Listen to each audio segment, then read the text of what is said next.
Good morning dear students. तो ये है आपकी क्लास 6 की साइंस की बुक, ये विज्ञान दर्शन। तो आज हम पढ़ेंगे इसका फर्स्ट चैप्टर। इसका फर्स्ट चैप्टर आपका है भोजन के स्रोत, सोर्स ऑफ फूड। मतलब भोजन से क्या, भोजन के क्या क्या स्रोत होते हैं जिससे हमें भोजन प्राप्त होता है, तो उन स्रोतों के बारे में आज हम जानेंगे। शिक्षण उद्देश्य में दिया गया आपका भोजन के स्रोत। दूसरा टॉपिक है पौधों से प्राप्त भोजन, और तीसरा आपका है जंतुओं से प्राप्त भोजन, और चौथा भोजन की गुणवत्ता का रख रखाव। चलिए फर्स्ट जो आपका है स्टार्ट करते हैं टॉपिक जो भोजन और पोषक तत्व। भोजन और पोषक तत्व क्या होते हैं चलिए जानते हैं।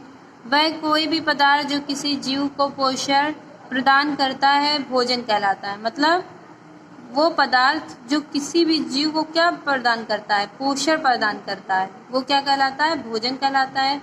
भोजन में कुछ भी हो सकता है जिससे हम खाते हैं या पीते हैं, और जो हमारे शरीर के द्वारा ऊर्जा स्रोत के रूप में प्रयोग किया जा सकता है। जो खाना हम खाते हैं उसमें विभिन्न रासायनिक पदार्थ होते हैं जिन्हें पोषक तत्व कहते हैं। मतलब जो हम भोजन खाते हैं उसमें कई प्रकार के प्रोटीन मिले होते हैं, विटामिन होते हैं और आपके कार्बोहाइड्रेट्स होते हैं। तो उन सबको खाने से, भोजन को खाने से जो हमें एनर्जी मिलती है वो उन्हीं को हम क्या कहते हैं, जिन्हें हम पोषक तत्व कहते हैं, और जो जीवन के निर्वाह के लिए आवश्यक होते हैं। मतलब हमारे ज़िंदगी को, मतलब हमारे जीवन को और भी सुखम बनाने के लिए और ज़िंदगी को अच्छा बनाने के लिए और हमारे हेल्थ को सही रखने के लिए उनकी क्या होती है, भोजन की ज़रूरत होती है, आवश्यकता होती है। दूसरा आपका भोजन की आवश्यकता। नंबर 1, भोजन हमें विकास मतलब वृद्धि करने में सहायता देता है। नंबर 2, भोजन हमें हमारे काम करने के लिए और अनेक गतिविधियां करने के लिए आवश्यक ऊर्जा देता है।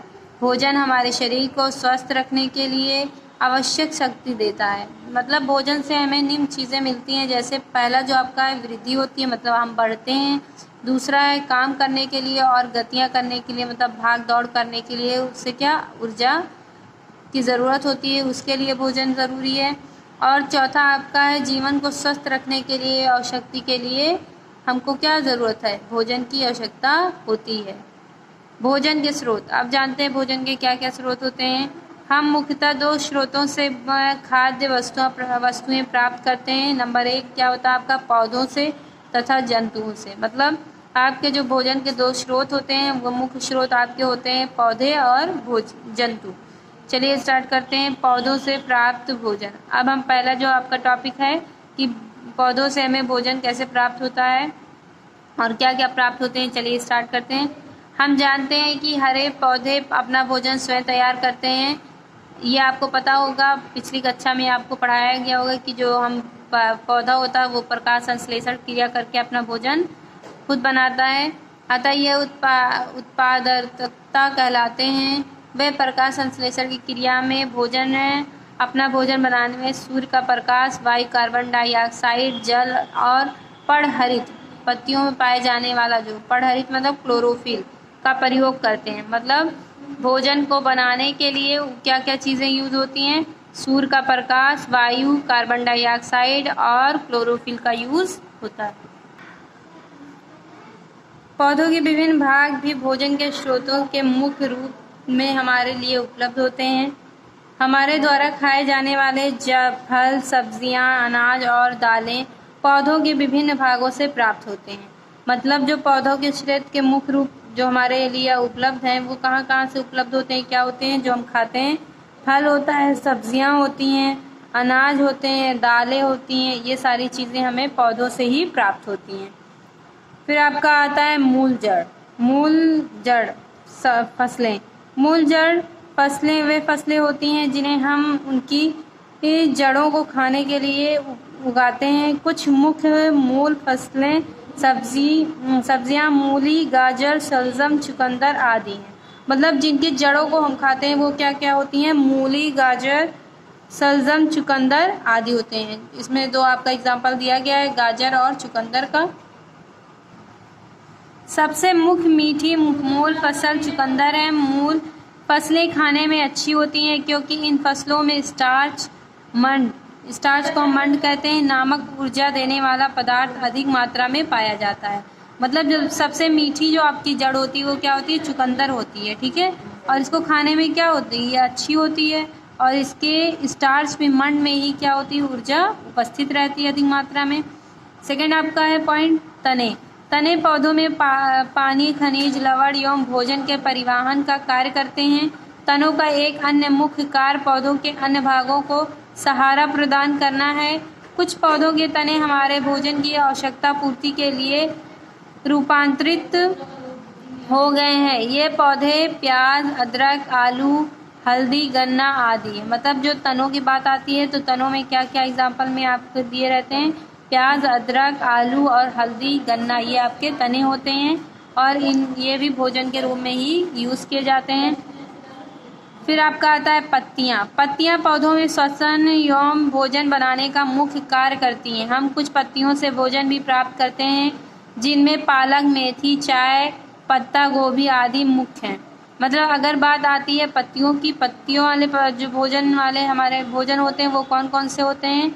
स्रोत होते हैं। वो पालक होती है, मेथी होती है, चाय होती है और पत्ता गोभी होती है। ये आपके पत्तों वाले भोजन हैं। पुष्प। पुष्प पौधों का वह मुख्य भाग है जहाँ पर पौधों के प्रजनन अंग पाए जाते हैं। जो पुष्प होता है, पुष्प कौन सा भाग होता है आपका? प्रजनन अंग होता है।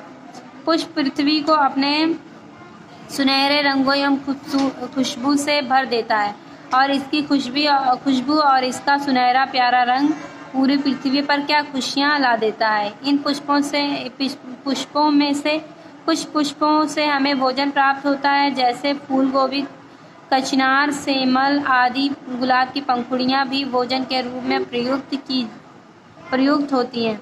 मतलब इन फूलों से भी हम क्या सब्जियां बनती, जैसे फूल गोभी आपकी हो गई, वो भी फूल के रूप में रहती है और फूल गोभी जिसका हम यूज़ करते हैं। और कचनार होती है और सेमल होती है। और गुलाब की पंखुड़ियाँ भी खानों में कभी कभी कुछ स्वीट्स ऐसे बनाए जाते हैं जिनमें इसके रस का उपयोग किया जाता है। फिर आपका आता है फल।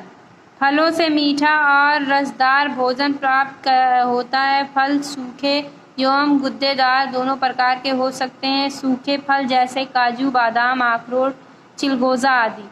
अगर ड्राई फ्रूट्स, जो आपके सूखे फल होते हैं उनको हम ड्राई फ्रूट्स कहते हैं, जैसे आपका काजू हुआ, बादाम, अखरोट हुआ, चिलगोज़ा हुआ। उससे फल इस प्रकार से, इस फलों से ही हम भोजन प्राप्त करते हैं। सेब, केले, आम, अमरूद आदि मुख्य फल हैं जो पूरी दुनिया में स्वादपूर्वक खाए जाते हैं। मतलब ज़्यादातर जो सेब, केला, अनार, अमरूद ये सारे होते हैं, ज़्यादातर लोग खाने में इसको पसंद करते हैं और इसको खाया जाता है। आपका फिर आता है बीज। गेहूँ, चना, मटर, सरसों, मक्का, मूंग आदि पौधों के बीज होते हैं। जो आपका गेहूँ होता है, चना, मटर, सरसों, मक्का, ये सब क्या होता है? पौधों के बीज होते हैं। मतलब बीज होता है उसका, जिन्हें हम खाते हैं। मूंगफली के बीज, सरसों के बीज, सरसों से हमें तेल मिलता है। मूंगफली के बीज तेल होते हैं और मूंगफली को हम फ्राई करके भी खाते हैं। इस पर कई प्रकार के बीजों से खाद्य तेल का उत्पादन होता है। तेल हमारी विभिन्न प्रकार की खाद्य वस्तुओं को पकाने का बहुमूल्य साधन है। मतलब तेल से ही हम कई वस्तुएं, जैसे चिप्स तलना, सब्जी बनाना, बिरयानी बनाना, खाने बनाना, बहुत चीज़ों के लिए तेल का हम उपयोग करते हैं।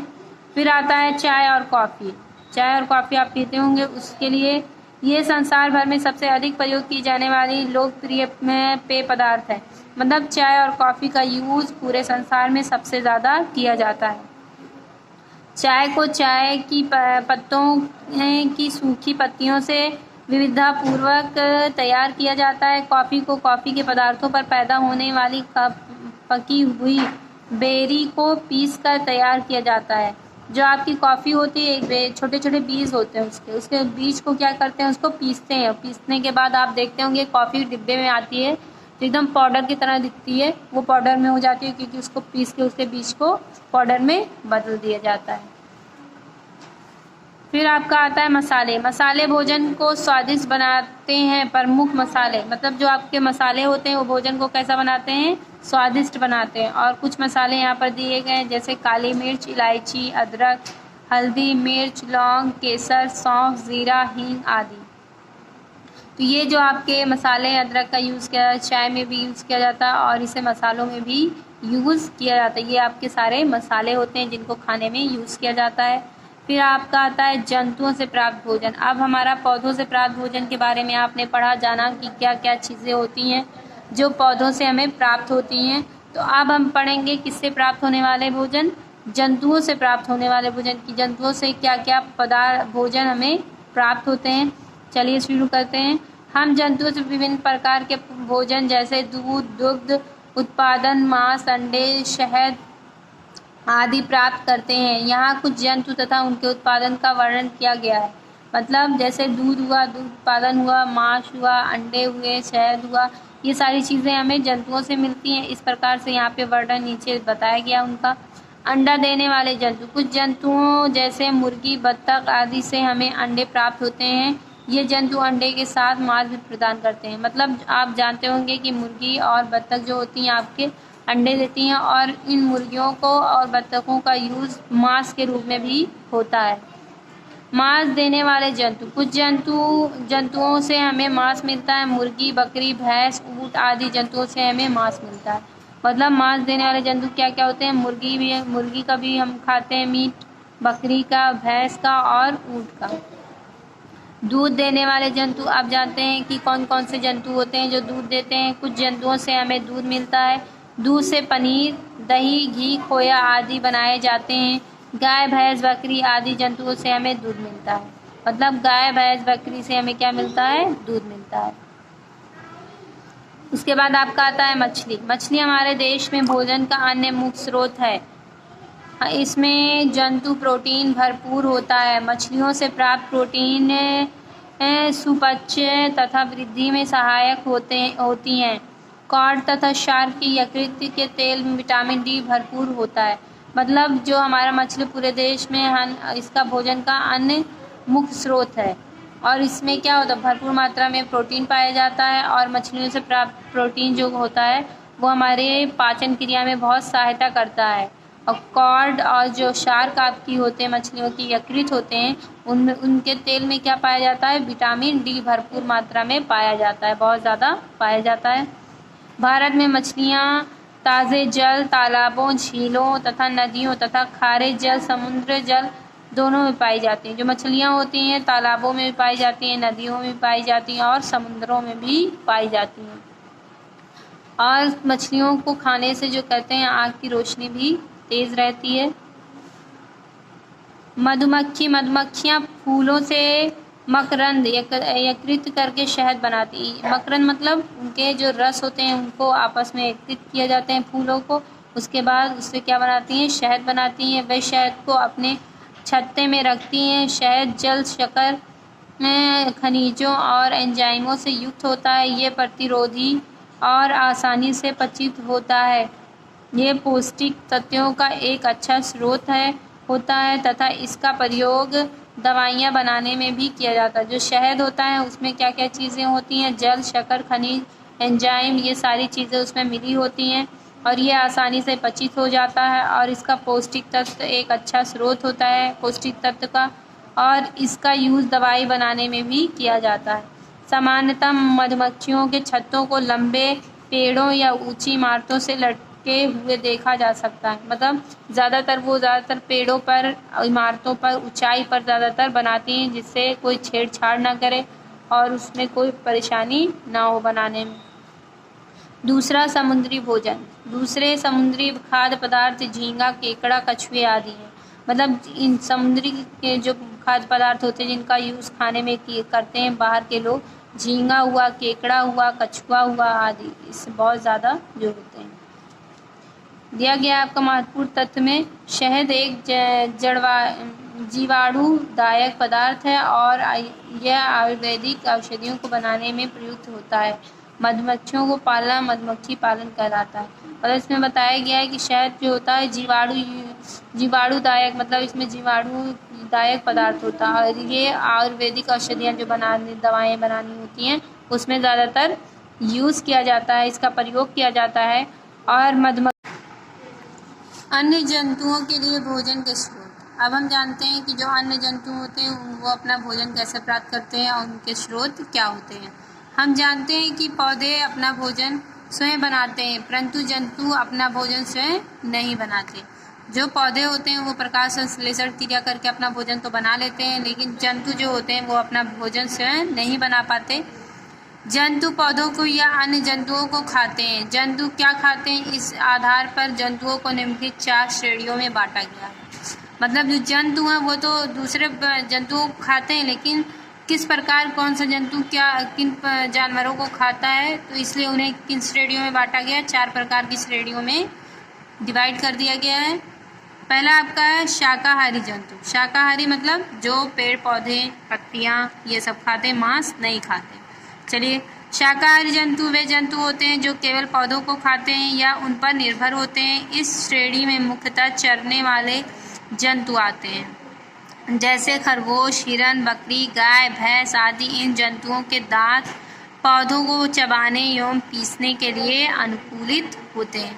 मतलब पहले हमने बताया कि जो शाकाहारी होते हैं, शाकाहारी जंतु कौन से होते हैं, जो चरते हैं, सिर्फ पत्तियों को, घासों को ही खाते हैं। जैसे आपके एग्जाम्पल में खरगोश हुआ, बकरी, हिरन, गाय, भैंस, ये जंतु क्या होते हैं, आपके शाकाहारी जंतु कहलाते हैं। और इन जंतुओं के आपके दांत जो होते हैं, दांत से पौधों को चबाने और पीसने के लिए ही अनुकूल होते हैं। फिर आपके आते हैं, दूसरा आपका है मांसाहारी जंतु। मांसाहारी जंतु वे जंतु होते हैं जो अन्य जंतुओं का मांस खाते हैं, या जंतु अपने मजबूत और नुकीले दांतों या पंजों से अपने शिकार को फाड़ देते हैं।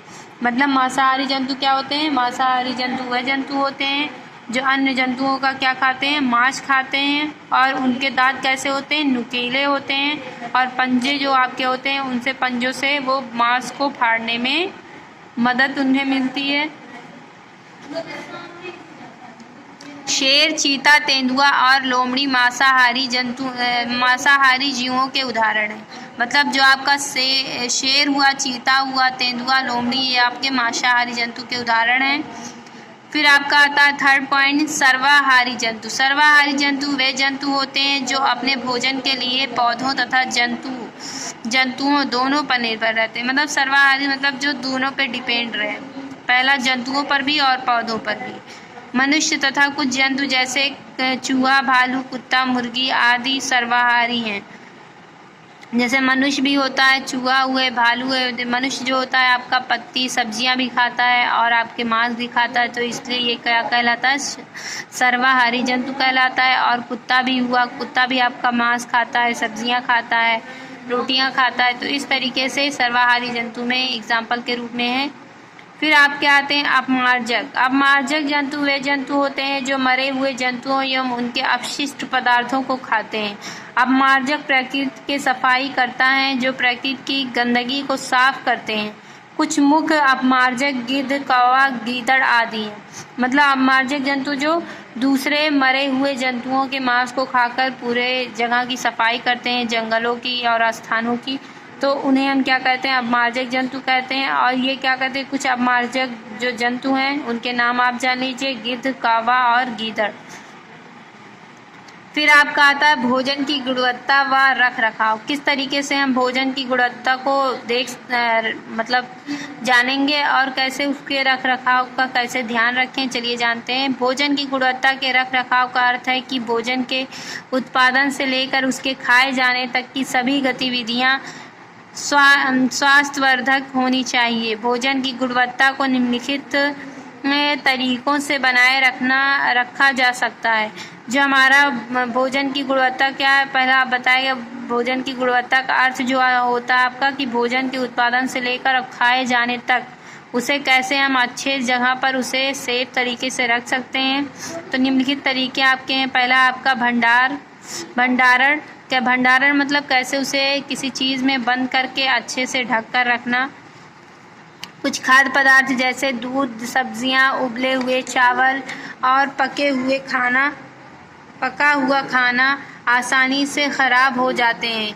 ये समय के साथ कमरे के ताप पर भी ख़राब हो जाते हैं। मतलब अगर ज़्यादा गर्मी हुई, दरवाज़ा बंद कर दिया आपने, तो उससे भी चावल जो आपके खाने होते हैं वो ख़राब हो जाते हैं। अतः इनका निम्न ताप पर भंडारण करना चाहिए, जो इनकी पौष्टिकता को बनाए रखना। रखता है। तो इसलिए हमें क्या करना चाहिए, भोजन को ऐसी जगह भंडारित करना चाहिए, रखना चाहिए जहाँ का वातावरण ठंडा हो, सही हो, तथा खराब हो जाने से उससे होने वाले नुकसान को कम करता है। और जो जैसे कि ख़राब होने की ज़्यादा जो आपकी होती है कि ये ज़्यादा ख़राब हो जाएगा, तो ये जो प्रॉब्लम होती है वो आसानी से थोड़ी कम हो जाती है। फ्रिज, डीप फ्रीज़र तथा कोल्ड स्टोरेज खराब होने वाले पदार्थों के भंडारण के लिए सर्वाधिक उपयुक्त स्थान है।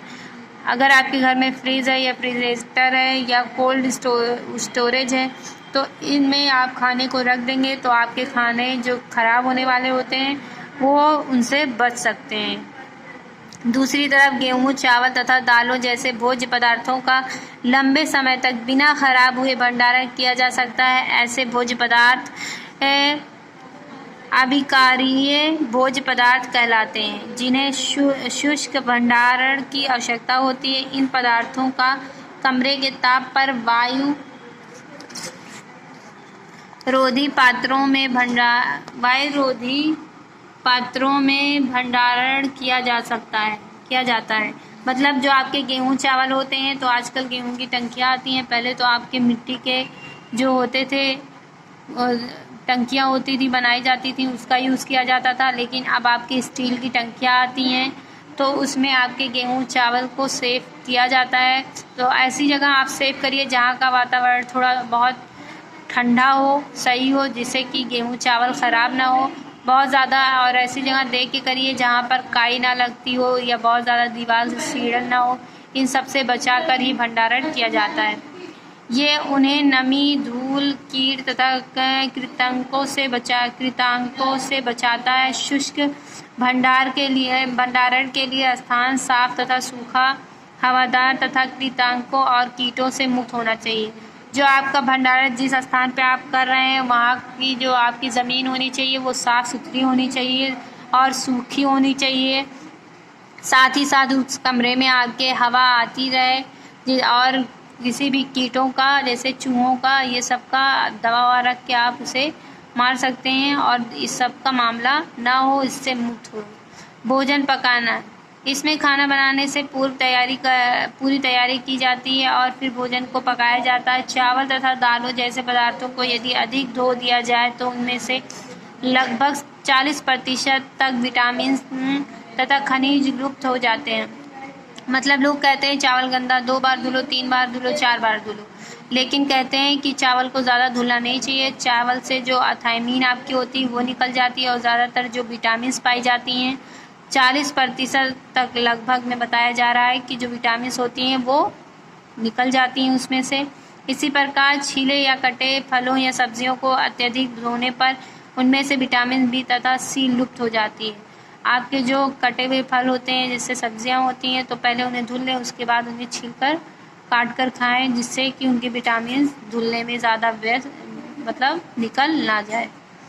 सब्जियों को अत्यधिक पकाने से उनमें मौजूद उनके विटामिन नष्ट हो जाते हैं। मतलब कहा जाता है कि जो सब्जियां होती हैं, हरी सब्जियां, उनको ज़्यादा देर तक आप पकाएंगे तो उनमें से विटामिन क्या हो जाएगा, धीरे धीरे करके कम हो जाते हैं, नष्ट हो जाते हैं। इसी प्रकार यदि मांस या अंडे को अधिक देर तक 70 डिग्री सेल्सियस पर पकाया जाए तो उनके प्रोटीन बहुत कड़े हो जाते हैं। मतलब जो आपका अंडा होता है, मांस होता है, अगर हम उसको देर तक पकाएंगे तो 70 सेल्सियस पे पकाएंगे अगर, तो उनके प्रोटीन क्या होते हैं, कड़े हो जाते हैं, उन्हें पचाना कठिन होता है और उनको डाइजेस्ट करना बहुत मुश्किल हो जाता है। साथ ही मांस तथा मुर्गे को बिना पकाए या अधपके रूप में खाने से जानवर के शरीर में मौजूद रोग पैदा करने वाले जीव या कृत्रिम कृमि खाने वाले के शरीर में जा सकते हैं। अगर हम उनको कच्चा कच्चा पकाएंगे मुर्गी को, मांसों को, तो उनके जो जंतु रहते हैं उनमें कोई बीमारी होगी तो वो आपके शरीर में भी आ सकती है। अतः यह ध्यान रखना चाहिए कि आप जो भोजन कर रहे हैं वह उचित रूप से पका हुआ है। मतलब अगर आप भी खाना खा रहे हैं, यदि आपको मांस या कोई चीज़, अंडा, या आपको लगता है कि कच्चा है तो उसे दोबारा अच्छे से पका कर ही खाएं, क्योंकि ऐसा होता है कि जो जानवरों में बीमारियां होती हैं वो आप में अंदर बीमारियां पहुंच सकती हैं खाने से। तो आई होप कि आपका चैप्टर ये आपका कंप्लीट हो गया। आई होप कि ये वीडियो आपको पसंद आए, आप इसे समझें क्या क्या चीज़ों के बारे में आपका बताया गया। पहला जो आपका टॉपिक था कि भोजन के स्रोतों के बारे में, भोजन का मतलब कि पौधों से कौन कौन से भोजन मिलते हैं और आपके जंतुओं से जो भोजन प्राप्त होते हैं उनके बारे में हमने इसमें डिस्कस किया है। तो ये चैप्टर यहीं पर एंड होता है।